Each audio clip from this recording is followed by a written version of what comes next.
Hai guys, kondisi market tidak terlalu baik. Token FTT terjun ke bawah dan semakin banyak orang yang menarik uangnya daripada exchange FTX ini. Apa sebenarnya yang terjadi kepada FTX? Sam Bankman-Fried Alameda Research, kita akan lihat secara kronologis dari bulan-bulan sebelumnya.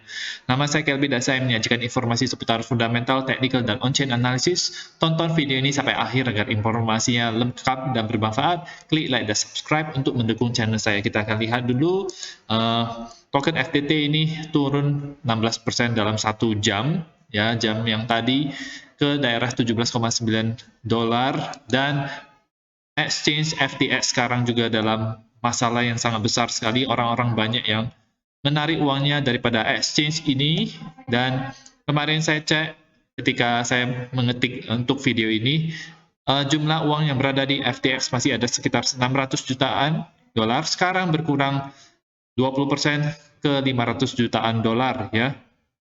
Dan beberapa hari lalu ini masih 2,4 miliar lebih dari sini. Sangat cepat sekali uang ditarik daripada FTX. Bank run sedang terjadi di sini.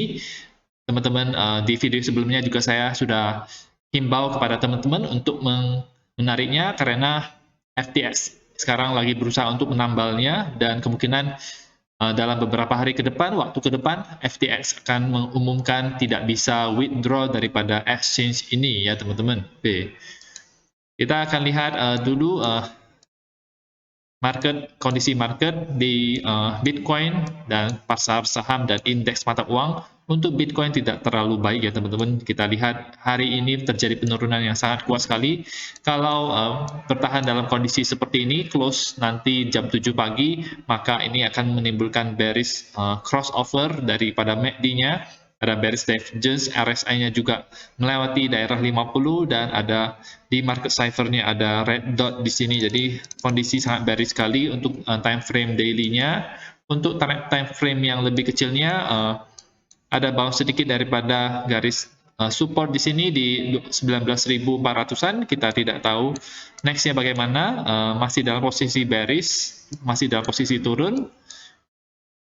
Kalau misalnya mau recovery yang cepat, maka harga Bitcoin harus dengan 1-2 hari ini harus naik sampai ke daerah 20 ribuan lebih di atas untuk menunjukkan recovery yang cepat. Kalau misalnya harganya itu dia sideways saja, misalnya membentuk pola bear flag, itu akan sangat bearish sekali untuk Bitcoin. Jadi kita akan tunggu apa yang menjadi pola berikutnya. Belum terlalu kelihatan, masih ada satu candle per jam di sini, jadi belum terlalu kelihatan apakah ini bisa recovery atau melanjutkan pattern yang tren yang sebelumnya. Nah, itu kita harus melihat apa pattern yang terbentuk di sini, ya. Oke. Yang pasti ini didukung dengan kondisi funding rate yang sangat tinggi. Kemarin saya pernah ucapkan sangat tinggi sekali, jadi akan sangat volatile untuk market Bitcoin sekarang ini. Banyak yang main futures, jadi banyak makanan buat para whale, bisa likuidasi ke atas, bisa likuidasi ke bawah. Untuk pasar saham bagaimana? Untuk pasar saham terjadi penurunan sedikit untuk hari ini, tetapi beberapa hari lalu cukup baik. Kemarin dan kemarin lusa cukup baik sebenarnya. Kalau kita lihat ini memang sedang berada di garis support di sini dan naik sedikit dari situ. Kondisi sekarang harus menunggu nanti malam, karena nanti malam itu akan ada midterm election tanggal 8 November hari Selasa, ya. Oke, dan kemungkinan besar Partai Republik Amerika itu bisa memenangkannya ada karena kondisi market atau ekonomi yang tidak terlalu baik ketika Partai Demokrat ini berkuasa. Kemungkinan jadi yang kali ini Partai Republik senat-senatnya bisa lebih berkuasa lagi nanti, ya. Oke. Untuk DXY sendiri terjadi kenaikan sedikit meskipun dia posisi masih bearish. Posisi masih bearish sebenarnya, kecuali ada kenaikan daripada DXY yang sangat kuat ke atas, tetapi belum terlalu kelihatan. Ini posisi masih bearish untuk indikatornya. Jadi masih ada harapan untuk Bitcoin, tapi kita harus berhati-hati apa yang terjadi setelah midterm election ini berlangsung ya nanti malam. Mungkin besok kita bisa mendapatkan hasilnya. Dan kita akan lihat apa yang menjadi kronologi. Sebelumnya kita lihat dulu, ini baru saja 1 jam yang lalu ada whale yang menjual BNB-nya. Jadi perang ini semakin mengamuk ya teman-teman, semakin besar efeknya. Ada 3 wallet yang ini akan menjual 263.000 BNB atau sebesar 90 juta dolar dikirimkan ke Binance. Sekarang juga apakah Sam Bankman-Fried ini yang menjualnya? Apakah Caroline Capital? Apakah FTX yang menjualnya? Ini terlihat di Etherscan. Jadi kita lihat di sini 34.000 masuk ke Binance coin BNB. Kemudian ini banyak sekali 18 juta token BNB itu masuk ke Binance dan 200.000 lebih itu masuk ke Binance. Jadi sangat banyak sekali yang masuk ke Binance ini. Ini bisa menjadi selling pressure yang cukup kuat untuk BNB, harganya bisa ditekan ke bawah ya. Apakah ini merupakan langkah perang daripada FTX dan Alameda Research kepada Binance? Kita tidak tahu ya, karena tidak ada labelnya di sini, tapi kemungkinan besar ya, karena mereka merasa diserang kan apa yang diucapkan oleh si kemarin-kemarin itu. Dan ini adalah kira-kira kronologi singkat ya, kenapa FTX bisa seperti ini ya. Awalnya harusnya di sini. Nah, awalnya Sam SBF ini merupakan raja di kripto ya. Tetapi sekarang Alameda dan FTX kemungkinan besar bisa bangkrut. Apa yang salah sebenarnya terjadi pada SBF dan FTX ya? SBF ini jago arbitrage trading. Dia menemukan FTX dan Alameda. Investasinya sukses seperti Solana ya, naik 100 kali lipat lebih. Oke. Nah, di puncak karirnya itu dia berhasil bisa dievaluasi sebesar 10 sampai 14,5 miliar dolar Amerika Serikat. Tetapi nah, kondisi sekarang ini FTX lagi sibuk untuk mencari uang melalui proyek-proyek baru yaitu Aptos dan Sui. Ya, Aptos kemarin kita lihat kalau dia banyak memberikan airdrop kepada orang-orang ya. Sam ini seperti tidak terkalahkan ya. Setelah Luna ini hancur, dia menggunakan situasi ini untuk mengekspansi perusahaannya, membantu BlockFi, kemudian mau membeli Voyager dan mungkin mau membantu atau Celsius ya. Tetapi ada hal yang buruk yang terjadi di belakang layar ya. Nah, ini CEO daripada Alameda, Sam Trabucco ini tiba-tiba resign ya tanggal 25 Agustus beberapa bulan lalu. Nah, ditambah lagi sebulan kemudian Presiden FTX Brad Harrison juga resign dari situ bulan September.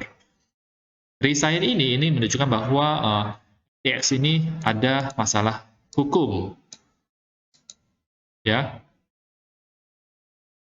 Dan SBF ini kita tahu bahwa dia ada interest di dalam politik. Ini kelihatan dari keikutsertaannya di midterm elections yang nanti dia mendonasikan hampir 50 juta dolar, salah satunya SBF ya di sini. Ada beberapa orang juga yang memberikan sumbangan.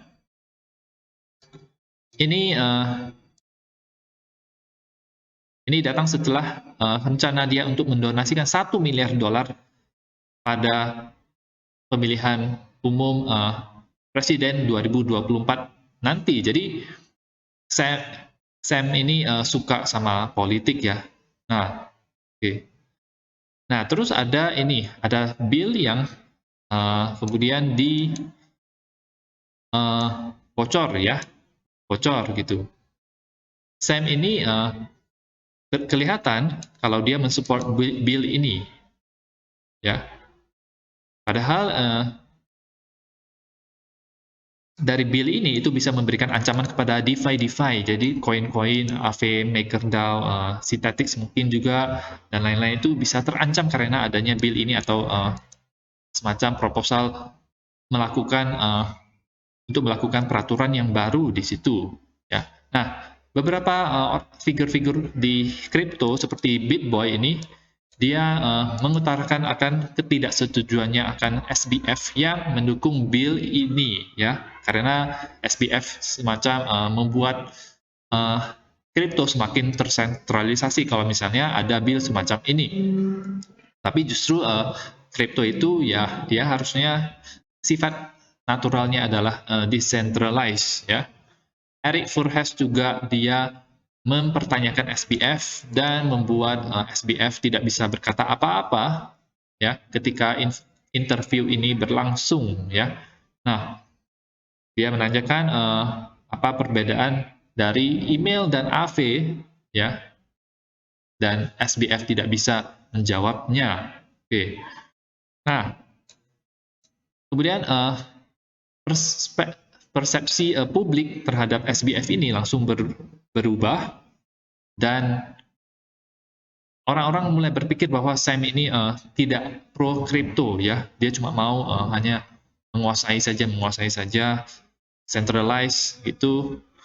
Dan ini ditambah dengan laporan keuangan Alameda yang dibocorkan rupanya, dan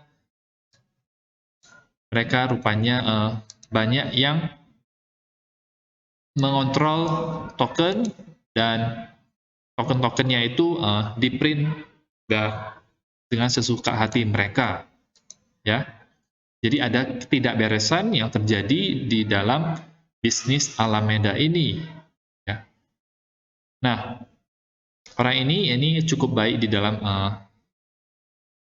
menjelaskan tentang apa yang isi daripada laporan keuangan tersebut. Pokoknya jelek banget. Kebanyakan uangnya itu berada di dalam token-token yang tidak bisa mereka ambil ya. Dan kemudian ini membuka semuanya. Dirty Bubble Media ini teman-teman juga bisa lihat ya, apakah Alameda Research ini bangkrut. Dia mengutarakan, menjelaskannya itu dengan detail di sini, dan ini mengakibatkan juga Binance terpaksa harus melakukan ini, menjual posisi FTT ini, dan posisi FTT sekarang sangat jelek sekali, dijual ke bawah. Ada beberapa koin yang teman-teman harus perhatikan yang dipegang oleh Alameda Research dan FTX. Yang pertama adalah FTT tentunya, SRM Serum, LDO ini Lido, Rand Bitcoin ini ada 153, relatif kecil dan bisa dijual dengan cepat kalau menurut saya di Binance. Ethereum ini juga mungkin menurut saya masih relatif kecil, dan lain-lainnya ya. Ini tetapi kalau misalnya Red Bitcoin ketika di namanya dijumlahkan, maka totalnya itu sekitar 1.300 Bitcoin yang ada dimiliki oleh Alameda Research ini, atau sekitar 20, sebentar saya hitung dulu, 26 juta dolar ya. Nah, ini bisa memberikan selling pressure. Mungkin mereka mulai menarik uang-uang yang ada di dalam DeFi seperti Aave, MakerDAO. Mereka harus membayar hutang, jadi mereka harus menarik uangnya, koin-koinnya untuk membayar hutang, dan untuk membayar orang-orang yang sedang melakukan penarikan daripada FTX tersebut ya teman-teman. Nah, stablecoin juga hampir tidak ada di FTX, jadi ini merupakan situasi yang sangat mematikan sekali untuk FTX, Alameda Research, dan SBF ya. Jadi sangat pokoknya bentar lagi bangkrut ya menurut saya ya. Jadi itu kondisi market sekarang. Kalau kita lihat untuk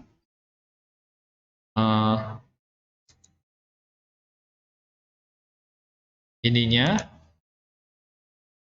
orang-orang narik terus, lihat semuanya ini out terus ya, out terus. cuma ada sedikit yang in, orang-orang tarik-narik terus dari ininya, tidak aman, taruh di FTX, dan pasti dalam beberapa hari ke depan akan diumumkan tidak bisa withdraw. Ya. Oke, bagian terakhir adalah tentang on-chain analysis untuk Bitcoin, di mana ini merupakan hal yang baik menurut saya. Jumlah Bitcoin di dalam exchange itu turun ke bawah secara parabolik ya, dan ini membuat merupakan yang paling rendah dalam 4,5 tahun terakhir ini. Mungkin karena adanya withdrawal dari FTX dan Coinbase Pro, dan dari Luna, dari Celsius itu menyebabkan, dan dari BlockFi juga itu menyebabkan orang-orang ingin menjual, ingin memasukkan Bitcoinnya itu ke dalam wallet sih, karena lebih aman dibandingkan dengan memasukkannya ke dalam hot wallet punya perusahaan-perusahaan yang tercentralized seperti Celsius dan BlockFi tersebut.